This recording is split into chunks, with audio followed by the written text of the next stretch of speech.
Kun raadiyoo sagalee Oromooti. Raadiyoon sagalee Oromoo torbanitti guyyaa 3 wixata, roobii fi sanbata galgala keessaa sa'a 7 haga 7 walakkaatti dambalii gabaabaa meetirbaandii 16 yookaan kiiloohertzii 17,850 irratti qophiilee isiniif dabarsu amma jalqaba. Kun raadiyoo sagalee Oromooti.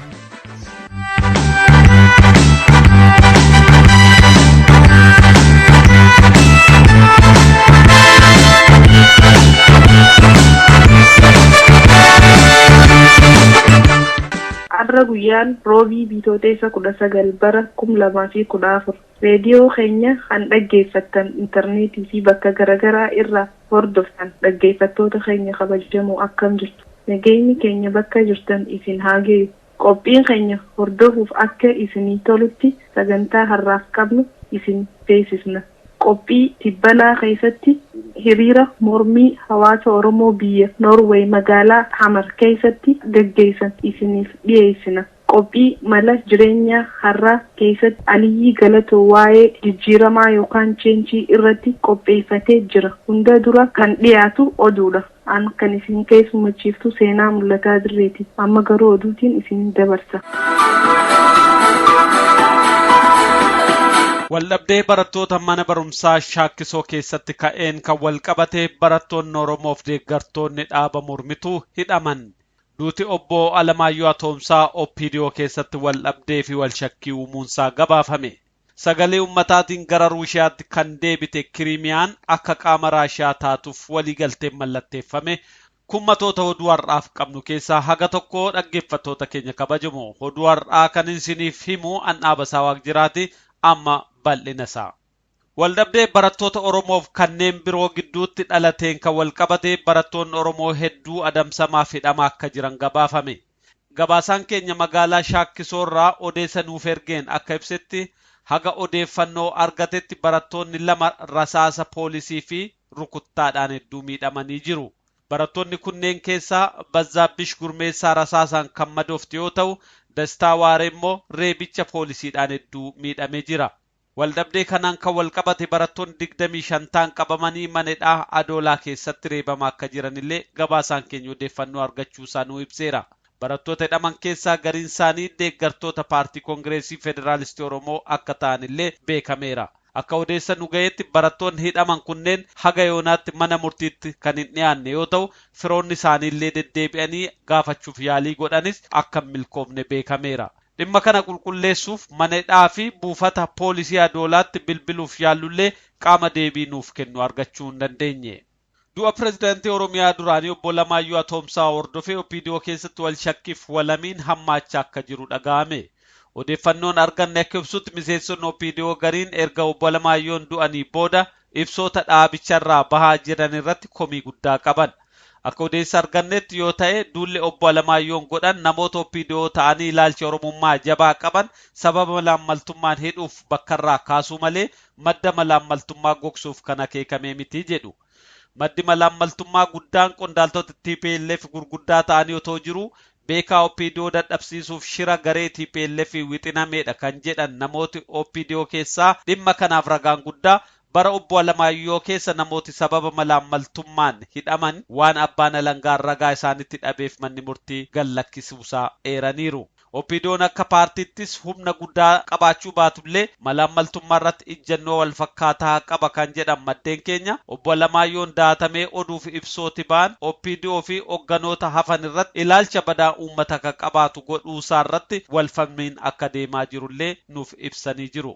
Pirezidaantiin Raashiyaa Vilaadimiir Puutiin akka kutaan Kiriimiyaa qaama Raashiyaa taatu gaggeessitoota Kiriimiyaa waliin battala sagaleen uummataa kennametti mallatteessan. Gama biraatiin waldhabdee fi dhiphuun Yuukireen handaara daangaa Kiriimiyaa keessatti akka hammaatee jirullee gabaafamee jira. Keessaayyuu loltuu Yuukireen tokko ajjeefamu walqabatee waraanni Yuukireen akka of eeggannoon dhaabbatu Yuukireen ajajjee jirti jedha oduun nu dhaqqabe.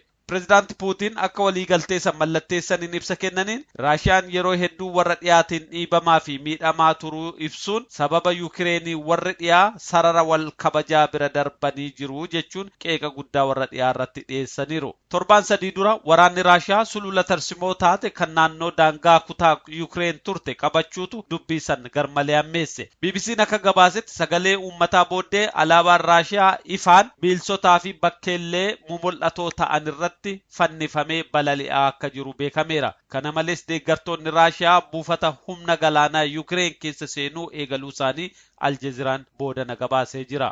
Pireezidaantiin Ameerikaa duraanii Joorji Bush daawwannaa ifan taaneef Finfinnee seenuun gabaafame. Joorji Bush yeroo boolee ga'an hojjettoota embaasii Ameerikaa Finfinneetti argamanii fi ministeerri dhimma alaa Itoophiyaa Dr. Teediroos Adaanoom simannaa godhaniifii jiru. Haa ta'uti daawwannaan Joorji Bush kun maalirratti akka xiyyeeffate wanti himamee hin jiru. Oduun sa'aatii kanaaf qabnu kanuma qophii hafe waliin nagaan nu waari'a.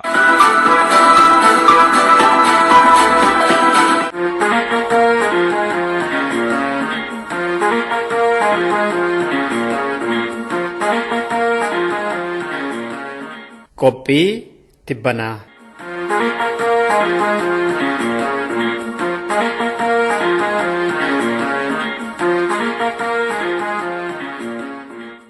Bishaan maaltu goosa jennaan waan isa keessa jirudha jedhan. Waan isa keessa jirutu isa dhiibaanii asii fi achi daddarbataanii jechuu. Firrii fi biyyi gaafa fagaatanii irraa deeman namatti mul'atu jedhamas. Akkattii fi sababatti biyyaa bahan adda adda ta'us Oromoonni biyya abbaa isaanii fi maatii isaanii dhiisanii biyya ambaa jiraatan keessi isaanii biyya isaanii yaaduun waan oolu miti. Inni jiruusaa fooyyeffatuuf bayesaa ta'u inni biyya abbaa isaarra jireenya dhorkamee lubbuusaa baraarfachuudhaaf baye waan tokko isaan taasisa. Bakka jiranitti yaadaa fi yaaddoo biyyaa fi biyya abbaa isaaniitti akkatti deebi'an yaadu. Akkuma bahanitti gariin waan harkatti qabatanii biyyatti deebi'uu argachuudhaaf kan halkanii fi guyyaa yaadaa fi qaamaan kaatantu jiru. Gariin immoo kan waa'een gabrummaa Oromoo fi saamicha Oromiyaa akka madaa qubaa dhikkisee isaan dhaatu karaa mirgaan deebi'anii galuu danda'an irratti buusanii baasu. Warreen kun lamaaniyyuu waan tokko isaan taasisu Oromiyaa fi Oromoon ofiif ooluu dadhabuu yaaduu isaaniiti. Kanaaf biyya ambaa baqatan keessatti karaa danda'aniin dhimma sabaa fi biyya isaanii hawaasa biyya keessa jiranitti himachaa gannoota 22 darban lakkoofsisan. Yoo kan bara erga mootummaan amma impaara Itoophiyaa bulchu aangoo qabatee as yoo lakkoofne jechuudha. Maqaa hawaasa Oromootiin, maqaa waldaalee Oromootiin, maqaa barattoota Oromoo fi maqaa ogeessota Oromootiin gochaa cunqursaa mootummaan amma Itoophiyaa bulchaa jiru Oromoorraan gahaa jira jedhan bifa adda addaatiin hawaasa addunyaatti himaa turan. Karaan miidhaan Oromoo fi Oromiyaarra gahu itti himamaa ture keessaa immoo tokko hiriira mormii bahuudhaani. Baruma amma keessa jirru kanatti illee taanaan yeroo fi bakka garagaraatti Oromoonni biyya ambaa jiraatan waa'ee saba isaanii si'a hedduu gadi bahanii dubbataa turaniiru. Qophii tibbanaa har'aa kanatti garuu isa kan torbee darbe ta'e gurraan isin ga'uu feene. Biyya Noorweeyitti Oromoota biyya sana keessa jiraataniitiin. Oromoonni biyya Noorweey keessa jiraatan baatii bitootessa kana keessa qofaatti magaalota lamatti hiriira bahuudhaan magaalaa tokkotti immoo walgayii taa'uudhaan gocha garboonfataa mootummaa Itoophiyaa Oromoorraan gahaa jira jedhan tokkoon kaasanii balaaleffataa turan. Sadan kana keessaa hiriira mormii isaas dhiyoo tokko qabannee dhiyaanne dhaggeeffattoota keenya kan magaalaa Hamaritti gaafa bitootessa 14 bara 2014 gaggeeffame sana. Biyya keenya keessatti bilisummaa feena, olaantummaan seeraa haa jiraatu, mootummaa abbaa irree Itoophiyaa hin deeggarinaa, Oromiyaa saamuun haa dhaabbatuu fi barattoota Oromoo hidhuun haa hafuu jecha oolanii Oromoonni hiriira sana irratti argaman.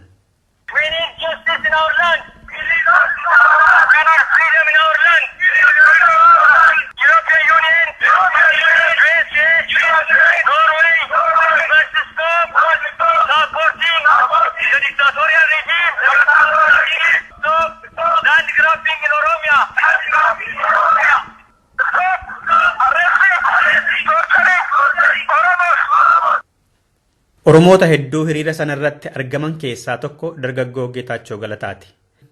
Sababa hiriira isaan baasee fi afaanuma isaarraa dhaga'a. Hiriira nagaa kana biyya keessa jiru kana mootummaan yeroo itti mootummaa addunyaatti uummata keenya addunyaa lafarra ari'atamaa jiru barattoota Oromoo hidhamaa jiran qabsoota siyaasa Oromoo sagalee isaanii mootummaa addunyaatti dhageessisu mootummaan yeroo itti gargaarsa mootummaa biyyaaf godhuudhaan mootummaa meeshaa waraanaa bitee uummata keenya cunqursaa waan jiru kun akka dhaabbatu sagalee keenya uummata keenya dhaabbannee sagalee keenya keessaa irra gargaarsa mootummaan mootummaa TPLF godhu akka dhaabbatuuf sagaleen uummata Oromoo biyya keessatti hacuucamee quunnamtoonni Oromoo biyya keessa jiran kanneen hidhamanii mana hidhaa keessatti lakkoofsaan kuma hedduu kan ta'an sagaleen uummata keenyaa haa dhaga'amu dimokiraatiyaan keessatti akkasuma haa dhaga'amu kan jedhu biyya adda addaarraa kan namni yeroo keessa dargaggoota Oromoo biyyoota adda addaa irratti dhufuudhaan sagalee uummata keenyaa dhageessisaa jirra. Mootummaan Itoophiyaa nagaaf tasgabbiin biyya keenya keessa jira. Biyyi keenyas dinagdeetiin guddachaa jirti jechaa jira. Oromoonni immoo hiriira bahanii mormaa jiru.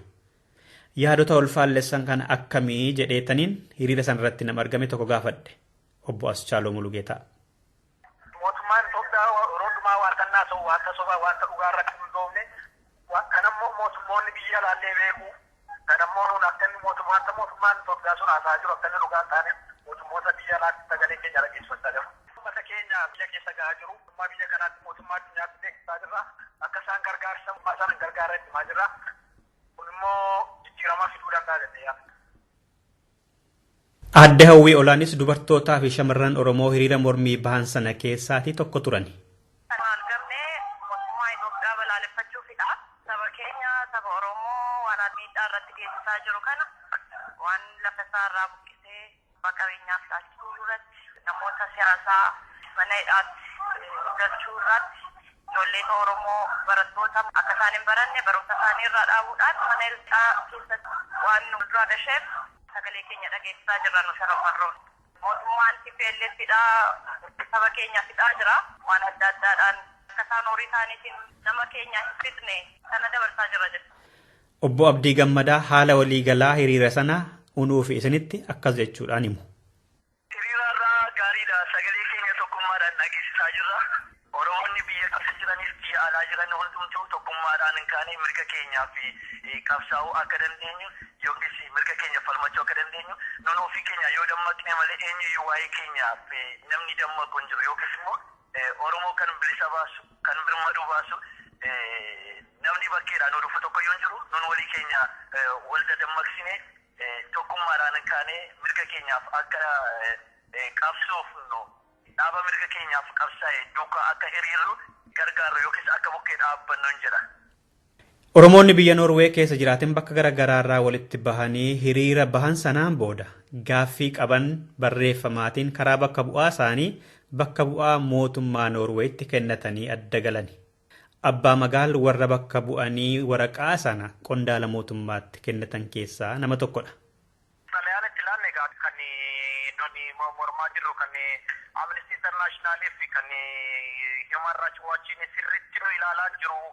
Rakkoon uummata Oromoo irra gahaa jiru namni mana hidhaa keessa du'aa jiru namni mana hidhaa keessa rakkachaa jiru sirriitti nu ifaa jiru mootummaan Noorween kana quban qabu jechaa irra tokkoon fakkiidhaanis walitti qabnee itti ilaanneerra bakka bu'aa isaaniitu nu harkaa fudhate warri dura ta'anii hojiirra hin jiranii nun jedhanii sirriitti ibsine itti ilaanneerra garuu carraa argannee sagalee keenya nama dhaggeessisna hundumaa jiranitti Oromoo dammaqsinee waan uummata Oromoo irra gahaa jiru kana saaxila baasnaa jaarra harka wal qabannaan jedha harka wal qabannaa uummata dammaqsinaa uummanni keenya ofirra rafaa jira jennadha.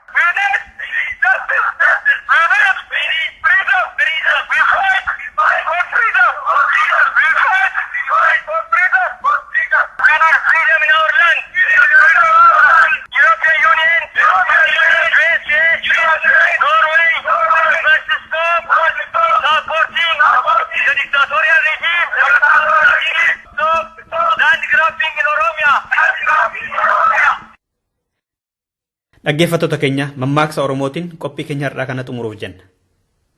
Mixiin wal qabattee laga ceeti. Abbaan iyyatu malee ollaan namaan birmatu.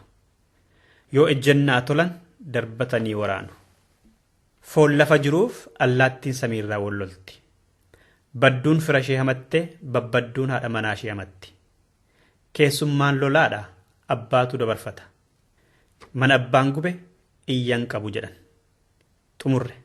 Warra gaafiif deebii nu gargaartanis haa ta'u dhaggeeffattoonni keenyi qophii keenya hordofaa turtan hunda keessaniyyuu galatoomaa jenneerra. Horaa bulaa. Andassuu Doolaati.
Bineensan qabu kuleen cillee dhalee booda kodhollee dhalaa tilma baattiin humbaanee keenya kuniyyuu falaayi akka ijaaf adaamii halaalatti walleessan atti kaanis seenaa dagatee mana gumaa walgeessan atti mana gumaataa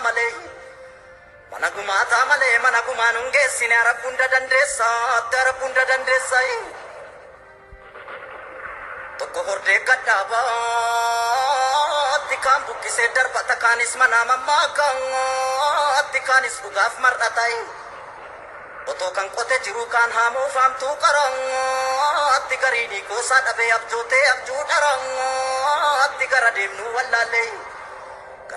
wallaalleette gaa'eenyuun nuuf himaatti wallaallee dubbii baraayi nama barri ni kee isa kophaa deemu kan kophaa bumbumu kan kophaa bumbumu waa'ee isaa dubbachuu osoo himuu ga'ees dubbatamee numu dubbii dhiisee miti wal qabattee laga jeetu laale deemee waa'ee isaa wallaale deemee waa'ee isaa wallaale kan ijaare hin diigu alaa dhufaatu diigaatti ijaaru nutti ulfaate diiguun nutti salphateetti kanaaf keessi koo dhiigayi keessa kiyyattan dhiigana waraana nuun dhiiguutti haalli natti jabaattu solii gadi sin fiiguutti du'eetan bada malee itti jaarsa hayyuun dhiiguutti ajjeesaa gaafa makkoo kamirgaafa jabaatuutti isa gurree ajjeese foon allaatti dhaalaatuutti isa geeraraa galu isa waliif waamaluutti ture lammiin koo durii tarra maltuu baay'attee itti arabbii rakkoo furii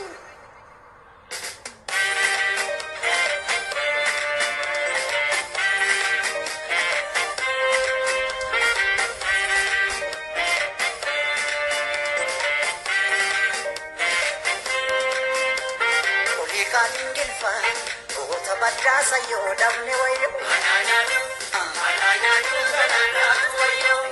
akka bishee garba goota roorroo diduu eessaa fidu wayyo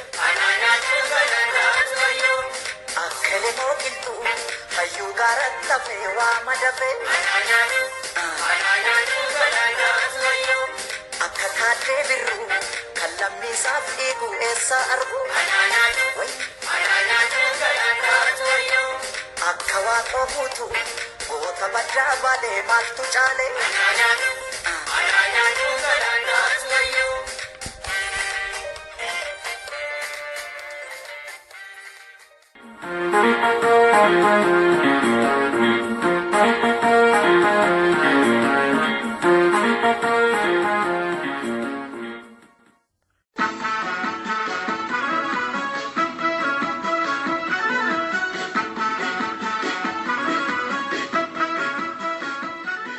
Akkam jirtu dhageeffatoota keenya. Kun sagantaa mala jireenyaati. Ani qopheessaan keessan Aliyyi Galatooti. Itti dhiyaadha. Jijjiiramni wanti tokko akka duraan jirurraa adda ta'ee argamu. Qilleensi jijjiirame, yeroon jijjiirame, namni jijjiirame jenna. Mee wanti tokko jijjiirame yeroo jennu jijjiirama waan sanii himaarramo naa hin taane jedhaarra. Molachuu jijjiirama dhufu keessaa harka qabnamu warra jijjiirama eeggatu. Jijjiirama waan tokkoo beekuuf waan duraan qabnuu fi waan amma qabnu walitti bikkuun wanti tokko hagam akka jijjiirameeru beenna. Yoo waan duraan jiru ka hin beenne taate jijjiirama jiru beekuun nama rakkisa. Jijjiirama maaltu fida? Takkaffaa haala keessa jirtu jibbuu qabda yookiin immoo sii ta'uu dhaba. Lammaffaa bakka keessa jirturraa bakka irra wayyaa arguu danda'u waan amma vision jedhamu kana jecha. Sadaffaa bakka jirturraa gara jaalataatti yookiin immoo gara kajeelaatti san luka tokkitti kaastee deemu. Yoo haalli sadiinnan kunniin bakka tokkotti ta'e wanti ammoo waan akkatiin tarkaanfanne akkatiin jijjiiramni si dhoogu guddaa hin taane jijjiiramni dhufaa jecha. Akkuma Oromoon yeroo mammaaku bishaan dhufutu ka ciisu yaasaa jedhan. Uduu bishaan ciisu ka dhufu san ka taru taate bishaan dhufu itti daama malee ka ciisu san hin yaasu. Yoo bishaan dhufu kuni ka ciisu san ka taru taate yaasuu danda'a jecha. Wanti jijjiiramaallee akkasi. Yoo wanti ati keessa jirtu jibbitee gara itti jijjiiramtu beettee achi keessa luka tokko fudhachoo yoo dandeette jijjiiramni tokko dhufuu danda'a jecha.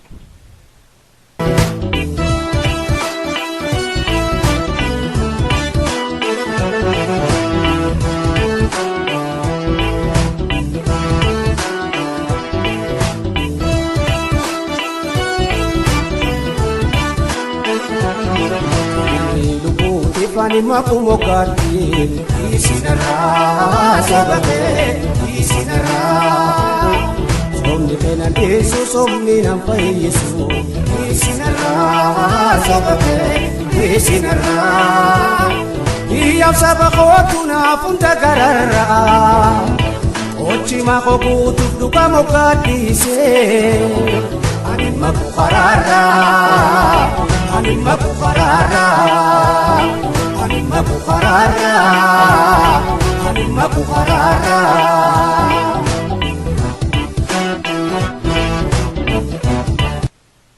Jijjiiramni rakkoo hin qabu yoo karaa qajeelaa irratti ta'e charchuu.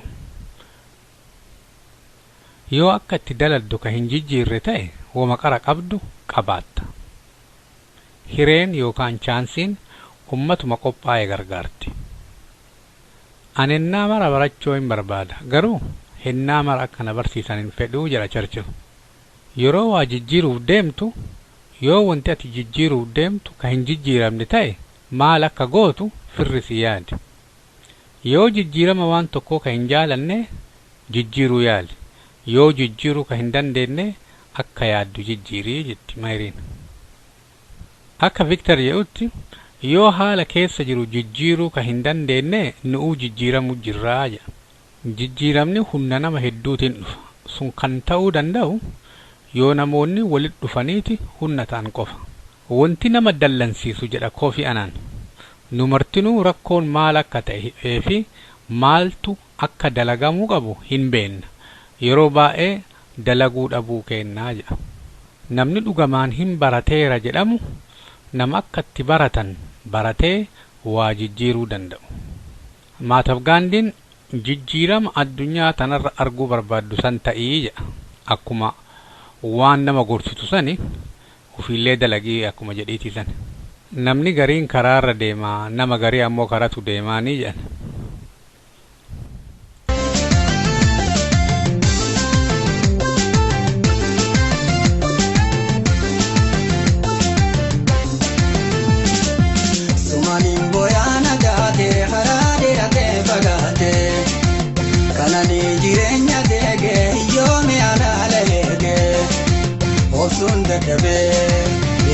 fidira murano garaja lalle torra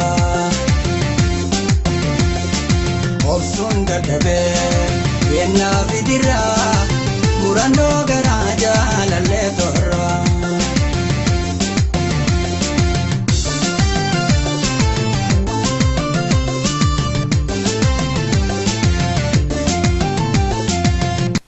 jijjiiramni keessa namaatii dhufa. Jijjiirama keessa namaatii wanti uumu tokko soda, tokko abdi. Namni haala keessa jirurraa waan tokko yeroo abdatu hin carraaqa, hin socho'a. Yeroo socho'u akka duraan jirurraa haalli gariin jijjiirama. Yeroo wama ta'eefuu haa ta'u sodaan illee si dhalatu akka lolaan yeroo dhufuu jechu fuudhee siin tara. Kanaaf ofirra midhataa haga wanti sun si ari'aarutti hin dhaabattu jechuudha. Uduma fiiddu wayi baataa jechuudha. Akkuma namni biyya faranjii jiru uduma biilii jalaa dheessu qabeen nafa godhata jechuudha. Waa ofirraa kafala jedhee deemu horii guddaa tolfachuu danda'a namni gariin. Namni gariin ammoo akkana yoo godhe akkana ta'a jedheet waa abdateet socho'eet qabeenyas haa ta'u beekumsas haa ta'u qabsoos haa ta'u waan adda addaa ufafutti argeeti waan tokko godha. Kaan ammoo rakkotus ari'a. Tumaan, ajjeechaan, saamni, rakkoon, dhibeen, beelli isa ari'a jechuudha. Kun waan push factor akka amma jedhan kana waan si dhiibeeti akka bakka duraa ati dhaabasaattu san akka dhaabachuu ati hin dandeenye waan si dhoogu jechuudha. Wanti akka beelaa, wanti akka tumaa, wanti akka ajjeechaa, wanti dhiibbaan, wanti adda addaa yeroo si dhiibu achi dhaabattee hin dandeettu jalumaa ka'uu qabda jechuudha. Jijjiiramni akka nama tokkootti ta'ee akka hawaasaa yookaan akka maatiitti akka sabaatitti fidaattan kun ka isin sodaattanii udujaa waa jalaa fiiddan dhufaarumo ka waa abdattaniiti waa akkanaa yoo goone waa akkanaatti ta'a jettaniiti socho'aattan mee laalaa yoo waa jalaa dheessaa jiraattan wanti isin ari'aaru sun yoo dhaabate isinilleen dhaabattanii jechuudha. Fakkeenyi gaariin yeroo namni Oromoo ajjeefame, tumame, hidhame callaa hiriira yoo kabaanu taate waatu nu ari'aaraa jechuudha. Yoo wanti nu ari'aaru sun nurraa dhaabate waan san hin goonu jechuudha. Yoo ammoo nu tumaniillee, nu hidhaniillee, nu ajjeesaniillee uduu kunillee ta'uu baate akkana godhuu qabna ji'aan woggatti harka akkana godhuu qabna hiriira ba'uu qabna kana barreessuu qabna kana dubbisuu qabna jennee akkasin lafa kaannee yoo akkasitti dalannu taate wanti nu sodaachisanii irraa dhaabnu hin jiru jechuudha. Maaliif mataa keenya irra hundaara jechuudha nurra hundaa. Yoo sodaa taate nama biraa irra hundaa jechuudha. Sodaaf abdii waan si dhiibuuf waan si harkisu. Sodaaf abdii yoo hin qabaanne yookiin ammoo waan si dhiibuuf waan si harkisullee yoo hin qabaanne akkuma bishaan ititee achumatti raachi itti galee raachi keessaa iyya jechuudha. Namnillee akkasuma sammuu isaa yoo wanti asii isa dhiibuuf wanti achi isa harkisu hin jiraanne bakkuma duraa san ta'a bakka duraa san yoo taa'e sammuun hin du'a jechuudha sammuun namaa. Kanaaf wanti inni haasa'us wanti inni dalagus wanti martuu hin bareedu. Kanaaf jijjiiramni dhufuuf yookiin wanti si dhiibu yookiin wanti si harkisu yookiin sodaan yookiin abdiin yoo jiraate malee jijjiiramni dhufuu hin danda'u jechuudha. Akka waa sodaattu akka waa hedattu godhuuf ammoo ati bakka jirturraa socho'uu qabda. Bakka si sodaachisu keessa yoo oolle yookaan immoo bakka hedattu keessa oolle ufuun barattuu jechuudha. Bakkuma duraa sana yoo teette wanti ati argitu hin jiru. Dhumarratti namni Frank jedhu akkana jedha.